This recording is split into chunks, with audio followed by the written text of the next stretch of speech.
काय काय काय झालं? मला आताच बाबांनी कॉल केलेला आणि ते माझ्यावर ओरडत होते डायरेक्ट.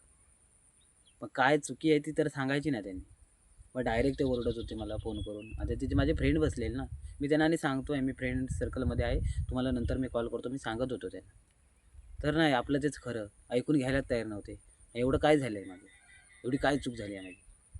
अगं पण त्याने कॉल केला ना. मग त्यांनी सर्विस तर तुम्हाला सांगितलं असेल ना. मग माझीच कशी काय चूक सांगितली त्यांनी? त्याची पण चूक असेल ना. का मी वेडा आहे काय त्याची कळ काढायला? त्याने पण काहीतरी अगोदर केलं असेल ना. हे ऐकून घ्यायला पाहिजे ना तुम्ही. मग तुम्ही डायरेक्ट माझ्यावरच आरोप करताय असं. तो पण तेच करतो आणि तुम्ही पण तेच करताय. मग माझी एकट्याची चूक नाही आहे. आणि हे मला मान्य नाही तुम्ही माझी चूक काढताय ती. त्याची पण चूक आहे त्याला पण विचारा. आणि त्याला विचारायचं नसतं मी त्याला विचारतो डायरेक्ट जाऊन की बाबा माझंच नाव काय सांगितलंस म्हणून. एवढं काय मी वेडा नाही आहे. आणि बाबांना पण सांग माझी त्यामध्ये चूक नाही आहे त्याची पण तेवढीच आहे आणि माझी पण तेवढीच आहे. हां माझी एकट्याची चूक नाही त्याने माझी कळ काढली म्हणून मी त्याला बोललो आहे. मी अगोदर बोलायला गेलो नव्हतो.